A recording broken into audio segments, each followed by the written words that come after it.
Assalamualaikum warahmatullahi wabarakatuh. Perkenalkan nama saya Fiona Deswanulandari dengan NIM 22060154.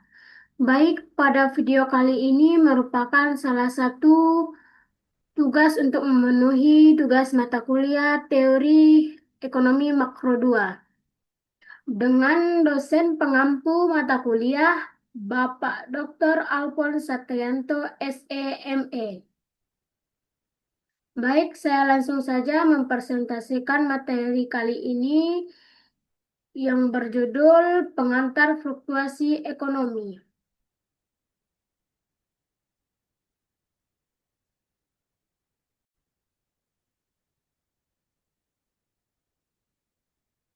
Materi yang pertama yaitu pendahuluan dan fakta siklus bisnis.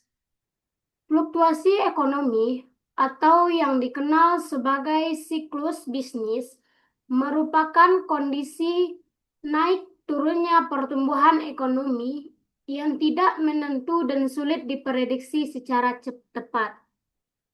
Meskipun dalam jangka panjang ekonomi cenderung tumbuh, seperti rata-rata GDP Amerika Serikat sebesar 3,5% per tahun. Dalam jangka pendek, ekonomi seringkali mengalami masa resesi. Resesi ditandai dengan penurunan GDP real dan peningkatan angka pengangguran. Salah satu alat ukur penting dalam memahami fenomena ini adalah hukum Okum, yang menyatakan adanya hubungan terbalik antara pengangguran dan GDP. Setiap kenaikan pengangguran biasanya disertai dengan penurunan pertumbuhan output. Selain itu, para ekonom menggunakan indikator ekonomi utama atau leading indicators untuk meramalkan pergeseran kondisi ekonomi di masa depan.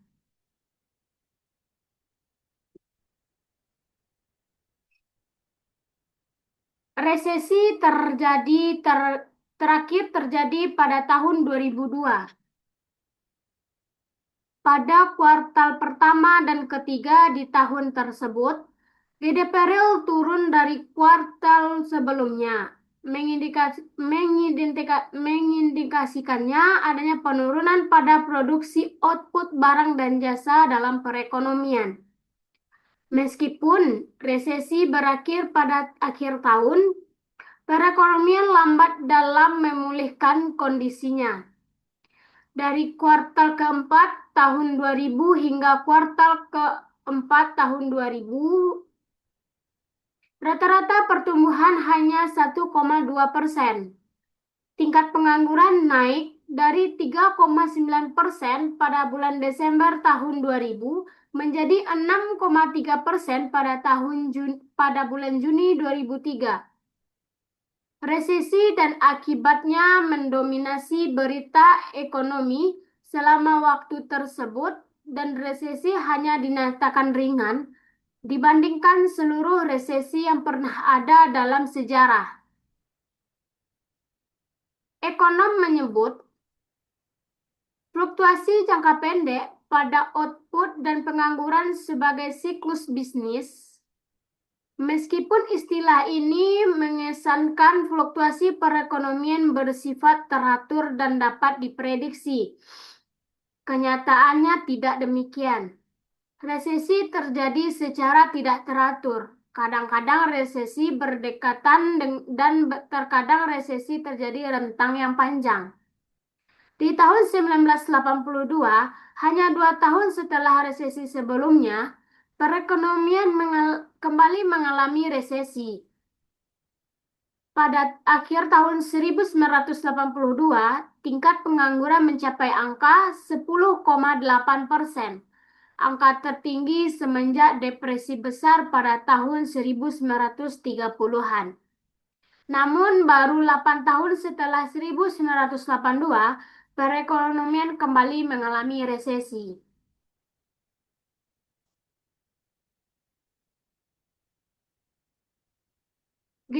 Produk domestik bruto atau GDP mengukur pendapatan dan pengeluaran total pada perekonomian.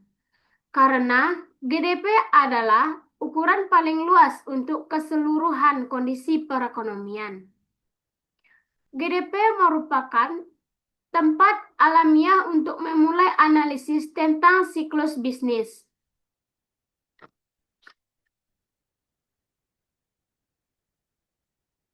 Selanjutnya yaitu pengangguran dan hukum okum.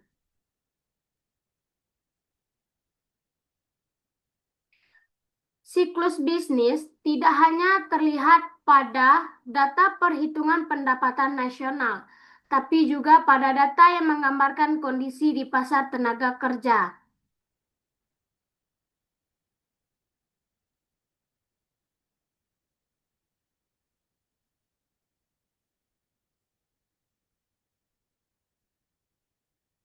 Hukum Okun merupakan pengingat bahwa faktor-faktor yang menentukan siklus bisnis pada jangka pendek sangat berbeda dengan faktor-faktor yang membentuk pertumbuhan ekonomi jangka panjang.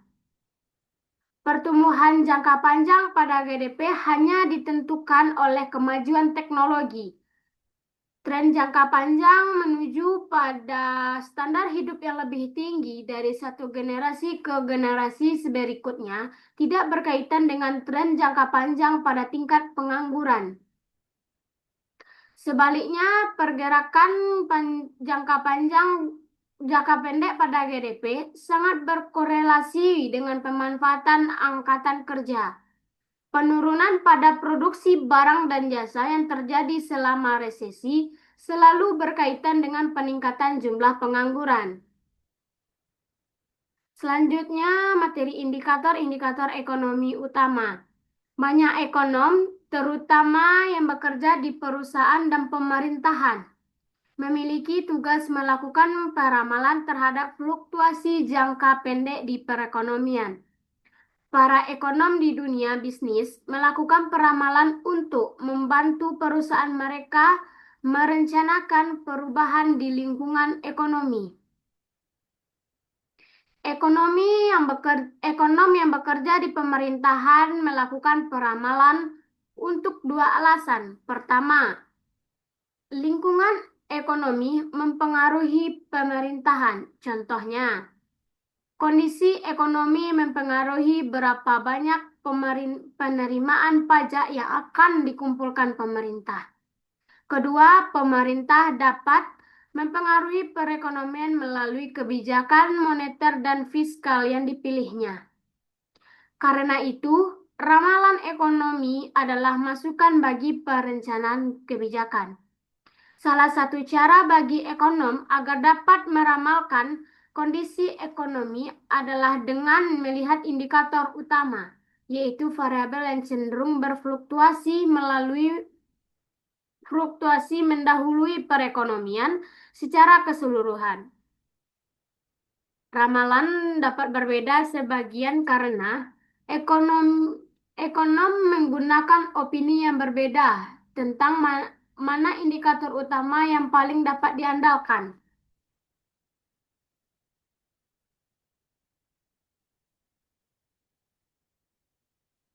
Setiap bulan Dewan Konferensi, lembaga swasta yang bergerak di bidang penelitian ekonomi mengumumkan indeks dari indikator ekonomi utama. Indeks ini berisi 10 seri data yang biasanya digunakan untuk meramalkan perubahan aktivitas perekonomian untuk sekitar 6 sampai 10 bulan ke depan. Data tersebut yang pertama rata-rata minggu kerja produksi bagi pekerja di sektor manufaktur. Karena perusahaan biasanya menyesuaikan jumlah jam kerja dari pekerja yang ada sebelum mengontrak atau memecat pekerjaan. Rata-rata jam kerja mingguan adalah indikator utama dari perubahan pegawai. Minggu kerja yang lebih panjang menandakan bahwa perusahaan meminta pegawainya untuk bekerja lebih lama karena mereka mengalami permintaan yang cukup banyak pada produk mereka. Hal ini menandakan bahwa perusahaan akan menambah jumlah pekerja dan meningkatkan produksi di masa depan. Yang kedua yaitu rata-rata klaim mingguan pada asuransi pengangguran. Jumlah penduduk yang mengajukan klaim baru pada sistem asuransi pengangguran adalah salah satu indikator tercepat yang dapat menjelaskan kondisi pasar tenaga kerja. Seri data ini dibuat terbalik dalam perhitungan indikator petunjuk, sehingga peningkatan pada jumlah data menurunkan indeks. Yang ketiga yaitu pesanan barang-barang konsumen dan material baru disesuaikan dengan inflasi. Data ini merupakan ukuran paling jelas dari permintaan perusahaan karena peningkatan pesanan dapat diartikan sebagai terjadinya kekosongan pada persediaan perusahaan. Biasanya diramalkan terjadi peningkatan produksi dan jumlah pekerja. Yang ketiga, pesanan baru. Yang selanjutnya itu keempat, pesanan baru barang-barang modal non-pertahanan. Data ini serupa dengan data sebelumnya, tapi lebih buruk untuk barang-barang investasi daripada barang-barang konsumsi dan menjelaskan indikator yang sama. Selanjutnya, kinerja produsen. Data ini mengukur jumlah perusahaan yang menerima kiriman lebih lambat dari penjual. Kinerja produsen adalah indikator utama karena lambatnya kiriman yang datang terjadi ketika perusahaan mengalami peningkatan permintaan terhadap produk-produknya. Karena ini, kiriman yang lebih lambat mengindikasikan meningkatnya aktivitas perekonomian. Selanjutnya, pemberian izin untuk mendirikan bangunan-bangunan baru. Pembangunan gedung baru adalah bagian dari investasi komponen yang cukup bergejolak pada GDP. Peningkatan pemberian izin bangunan berarti bahwa pemilik bangunan merencanakan penambahan jumlah bangunan yang menandakan peningkatan perekonomian secara keseluruhan. Selanjutnya, indeks harga saham. Pasar saham mencerminkan ekspektasi masa depan terhadap kondisi perekonomian karena investor pada pasar modal melakukan penawaran harga ketika mereka merasa perusahaan akan mendapatkan keuntungan. Selanjutnya, jumlah uang beredar disesuaikan dengan inflasi. Karena jumlah uang beredar berkaitan dengan belanja total, lebih banyak uang mengisyaratkan peningkatan belanja yang selanjutnya berarti peningkatan produksi dan tenaga kerja. Selanjutnya perbedaan tingkat bunga. Perbedaan tingkat bunga antara Treasury 10 tahun dan Treasury Bills 3 bulan. Perbedaan ini disebut juga kemiringan dari kurva hasil, mencerminkan ekspektasi pasar terhadap tingkat suku bunga di masa depan yang selanjutnya mencerminkan kondisi perekonomian. Yang terakhir yaitu indeks ekspektasi konsumen. Data ini merupakan pengukuran langsung terhadap ekspektasi berdasarkan survei yang dilakukan oleh Pusat Penelitian Survei Universitas Michigan. Meningkatnya optimisme kondisi ekonomi di masa depan di antara konsumen berarti meningkatnya permintaan dan jasa yang selanjutnya mendorong perusahaan untuk meningkatkan produksi dan tenaga kerja untuk memenuhi permintaan. Materi selanjutnya yaitu perbedaan jangka pendek dan jangka panjang. Perbedaan mendasar dalam makroekonomi terletak pada perilaku harga di rentang waktu yang berbeda. Dalam jangka panjang, ekonomi mengikuti teori klasik di mana harga bersifat fleksibel dan dapat menyesuaikan diri untuk menyeimbangkan penawaran serta permintaan. Di fase ini, perubahan jumlah uang beredar tidak mempengaruhi variabel real seperti output atau netralitas moneter. Sebaliknya, dalam jangka pendek, harga bersifat kaku atau stag pada tingkat tertentu karena harga tidak langsung menyesuaikan. Guncangan pada permintaan atau kebijakan pemerintah dapat menyebabkan output menyimpang dari tingkat alaminya, sehingga dikotomi klasik tidak lagi berlaku di di masa ini. Selanjutnya itu model permintaan agregat. Permintaan agregat menunjukkan hubungan antara tingkat harga dan jumlah output yang diminta dalam perekonomian. Berdasarkan teori kurva uang, kurva AD memiliki kemiringan negatif. Artinya, jika tingkat harga naik, maka keseimbangan uang real akan menurun, yang pada gilirannya menunjukkan jumlah barang dan jasa yang diminta. Kurva ini dapat bergeser jika terjadi perubahan kebijakan moneter oleh bank sentral.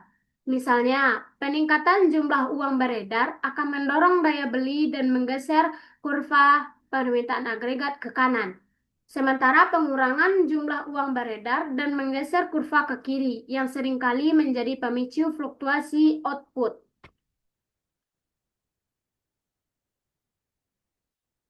Selanjutnya, model penawaran agregat. Penawaran agregat menggambarkan hubungan antara tingkat harga dan jumlah barang yang diproduksi oleh perusahaan. Dalam jangka panjang, kurva penawaran agregat berbentuk vertikal karena output ditentukan oleh jumlah modal, tenaga kerja, teknologi, bukan oleh tingkat harga. Namun, dalam jangka pendek, kurva penawaran agregat berbentuk horizontal karena harga sudah ditetapkan pada tingkat tertentu. Interaksi antara kurva permintaan agregat dan kurva penawaran agregat inilah yang menentukan tingkat harga dan output di titik-titik keseimbangan. Fluktuasi terjadi ketika terdapat guncangan permintaan dan guncangan penawaran yang memaksa ekonomi keluar dari titik keseimbangan jangka panjangnya. Dalam teori makroekonomi klasik, jumlah output bergantung pada kemampuan perekonomian menawarkan barang dan jasa. Yang sebaliknya bergantung pada suplai modal dan tenaga kerja serta pada ketersediaan teknologi produksi. Perekonomian bekerja cukup berbeda apalagi harga bersifat kaku. Dalam hal ini, sebagaimana yang kita lihat, output juga bergantung pada permintaan terhadap barang dan jasa. Permintaan sebaliknya dipengaruhi oleh pandangan konsumen tentang prospek ekonomi, pandangan perusahaan tentang keuntungan dan investasi baru, serta kebijakan moneter dan fiskal. Karena kebijakan fiskal dan moneter biasanya mempengaruhi output perekonomian selama horizon, waktu ketika harga bersifat kaku. Kekakuan harga menyediakan dasar pemikiran mengapa kebijakan ini berguna dalam menstabilkan perekonomian jangka panjang.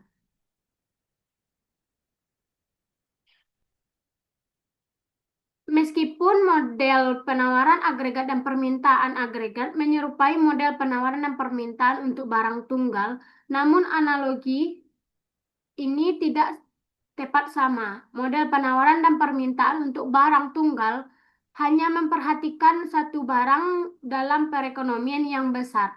Sebaliknya, seperti yang model penawaran agregat, permintaan agregat adalah model canggih yang melibatkan interaksi di antara banyak pasar.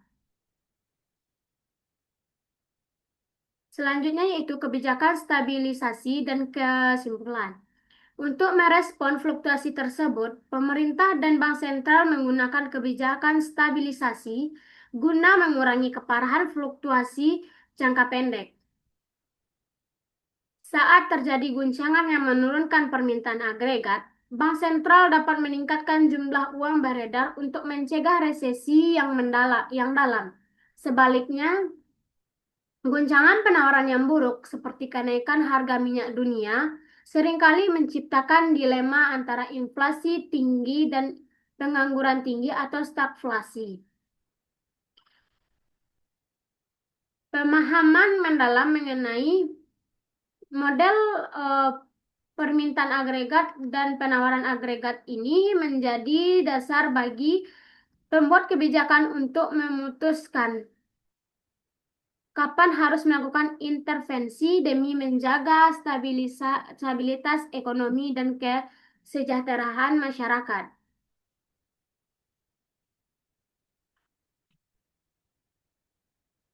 Jadi kesimpulan pada materi pengantar fluktuasi ekonomi ini adalah Perekonomian mengalami fluktuasi jangka panjang dan jangka pendek pada aktivitas ekonomi, diukur umumnya dengan GDP real. Fluktuasi ini berkaitan dengan pergerakan di berbagai variabel makroekonomi. Secara khusus, ketika pertumbuhan GDP turun, pertumbuhan ekonomi juga turun, biasanya dengan jumlah yang lebih kecil. Demikian juga dengan investasi, biasanya dengan jumlah yang lebih besar, dan tingkat pengangguran naik. Meskipun ekonom menggunakan berbagai indikator petunjuk untuk memprediksi fluktuasi ini, fluktuasi tersebut tetap sulit untuk diramalkan. Perbedaan penting antara jangka panjang dan jangka pendek adalah bahwa harga fleksibel dalam jangka panjang tetapi kaku dalam jangka pendek.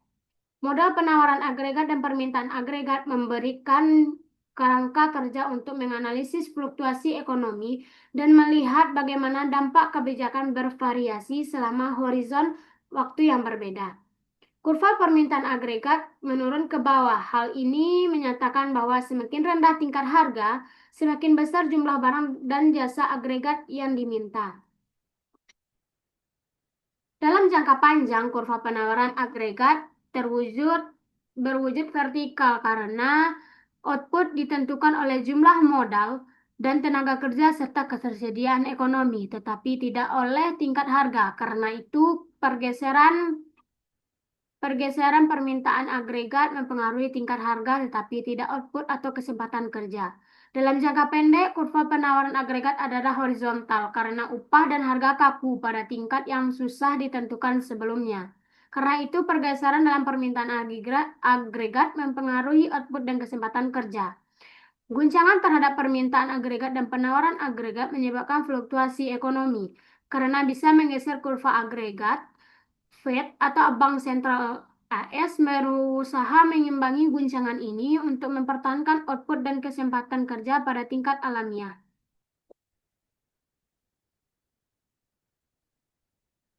Baiklah, itulah presentasi saya tentang materi bab 9 pengantar fluktuasi ekonomi. Sekian presentasi saya tentang materi ini. Jika ada kesalahan dalam bentuk perbuatan perkataan, saya mohon maaf yang sebesar-besarnya. Saya akhiri dengan terima kasih dan Assalamualaikum warahmatullahi wabarakatuh.